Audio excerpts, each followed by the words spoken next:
Hi, I'm Ashley Adamson, and today we're going to talk about shifting sexuality as you transition. It's something that it's a favorite topic of mine because it definitely happened to me. And I think as you transition, it's sort of this, where are you on it? Are you kind of like in this place where your feeling changes? Or are you at the start where you don't know what changes will happen? Or are you on the tail end of it where you've already had those experiences and you just like to hear about what other people's experiences are? We do trans topics here on personal development. So if you like that kind of stuff, like and subscribe, leave me a comment, join us below on the Discord. So, my voice. Mic check. By the way, I don't know if you can see the mic, but there it is. Just testing a new setup. So for me, I'll just touch it really lightly, which is that I've definitely had a huge shift in my attraction, going from exclusively women to, I'd say 80% men, with that women now just being 20%. So I went through a big shift. And I think a lot of that had to do with hormones and how I experience connection with people.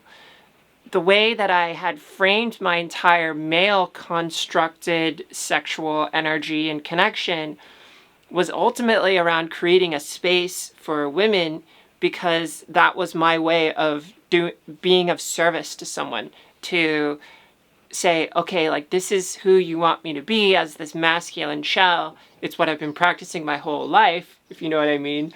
And so I can pretend to be this masculine figure for you, and I can hold the space for you, woman, so that way you can feel your maximum feminine. But once I kind of just threw that off and realized that that wasn't me, I then realized I wanted someone else to hold that space, and that I had actually been knowing, and maybe you may know this, you may know what women want because you have been in that situation where you've had to give women what they want from a male. But then when you switch genders, suddenly you can say, well, actually, that's what I wanted the whole time. And maybe it's even influenced you about what your interpretation of being feminine in a sexual setting is. And so now you're actually seeking that out. Something that I probably do myself. So I just thought this was interesting in terms of statistics. I'll just read this to you. This is from them, and maybe I'll post the article in the description. In a 2015 study of 452 participants, 49% of trans masculine and 64% of trans feminine individuals had a major change in their sexuality after social transition. So there's a bunch of other statistics, but basically it's saying between 30 to 60% of people that transition report having a major change. And even more significantly, that change happens after having a hormonal transition and undergoing surgery. Undergoing surgery. And they're saying there's an adjustment of 2 points on the 7-point Kinsey scale, which is pretty significant. And that makes sense, right? Like, the more that you align with your body, the more you want to be using it. I've heard of trans women who are like, not until I get surgery do I want to be sexually intimate with a man or something like that. And I think there's this other layer that you can't really read through there. You just have the statistics, which is that there's homophobia as well, inner homophobia that you have to deal with, that kind of makes it hard for you to find this alignment with you if you are changing sexualities. Now, not everyone's going to change sexualities, but this is something to consider, is if you are identifying as a man, or if you're identifying as a woman, or you're assigned male or assigned female at birth, you're going to, depending on your society that you're born into and your family culture, being gay is sort of something that can be frowned on, and you can develop a sense of a phobia to that. And I don't think anyone in my family had a phobia to it, but I definitely hung out with guys who'd be like, no, dude, that's gay. Have you heard that? And that kind of negative connotation that I grew up with in a public school setting really made me feel like gay people are outsiders. How's it made you feel? And I don't want to be an outsider. I'm not an outsider. That's not something that I want to be a part of society. I want to be a part of the world, right? I'm not this weird kind of negative outside thing. And when you see what media cast types of gay people and how they're shown, oh gosh, my voice is getting dry, then I'll just kind of leave it here. What you see and what's shown is kind of a caricature of the gay performance. Oh my God, or like, that kind of stuff. And that just seems weird and doesn't resonate with me either. I think seeing men at an age where I was not gay, I'd say, oh, he's attractive, but I'm not into men because I'm not gay. And even when I did explore my gender and I was like, maybe I'm gay, maybe I should get with a man, or maybe I'm not gay, I'm just like trans, but maybe I like men. I tried to get with men, and I had dated a guy for maybe 3 or 4 dates. By the way, like, gay men really liked me. I don't know why, but every gay guy that I go on a date with would have a major crush on me and would be head over heels. And maybe that's because I just came in, and I was dating in San Francisco, by the way. So maybe it's because I came in from a non-gay latitude of like, hey, we should have sex the first night and all of that, because I hear that's kind of a crisis in the gay communities. If you are dating, you're supposed to have sex the first night and all of that. But it just didn't work. It didn't work because the vibe's not right. He's gay, he's seeing me as a masculine shape, and I'm trying to be seen as a woman, and I'm not into dudes like that. I'm not into dude-on-dude action.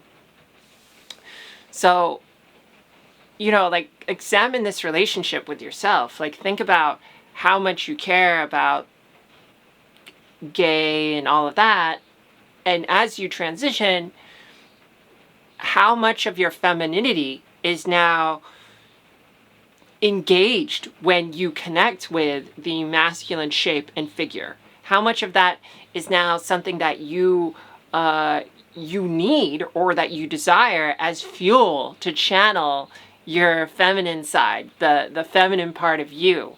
And I think that's kind of something that shocked me personally, because I mean, the masculine shape really kind of presses on your consciousness, and it can make me feel kind of small, less strong, and more vulnerable in a way that I like it, because now I'm just like, oh, you're so big and strong, and I feel just so small, and I want to feel small. I feel like I mean, tell me if you feel this way. I feel like I'm too big. And not in the way that I want to be big. I don't think I want to be big in any way. I mean, sometimes I want my boobs to be bigger, but I mean, I think they're fine. But, like, I feel like I'm about 6 inches too tall. I feel like I'm a lumbering mech. Like, I don't know if you've seen Mech Warrior or Gundam Suit or anime stuff. That really connected with me when I was a kid, and I didn't really figure it out until once I realized I was trans. That's kind of how I feel. That's how I felt, is I feel like I'm in a mech. I feel like I'm in a container that's larger than what I want it to be, but I'm in it, and this is it. So if I can find someone who's taller, 5'10", or just bigger than me, that makes me feel great, because it helps me feel like I'm sized down in the correct shape.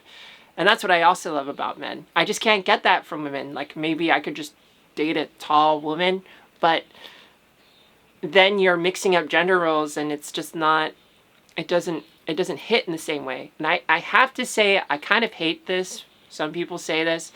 They say that you're dating, they'll say this to me, you're dating a man because, and this is actually what my therapist said, he didn't maybe say it this way exactly, but essentially, you're dating a man so that you can get that female validation, which to me is actually cognitively not what I'm seeking. I mean, I like validation, but I'm not cognitively thinking, okay, if I get with a man, then that's going to validate me. Like, it's not that kind of a thing. At its very root, at its very core, there's an energy transaction. And maybe you felt this before between you and another girl versus you and another male, or you and just another person. There's an energy between you and that person. You don't like all people, but some people you vibe with. And there is a mental connection, but there's also this energy part. And for some people, when you change your sexuality, a large part of this is the energy, is the vibe, is how you connect. A lot of the trans people on my Discord server, most of them are trans women, they talk about when their sexuality shifts, they talk about how they just like that feeling of having someone who's bigger, that can handle them, that kind of makes them feel small. There's something there. There's an energy transaction.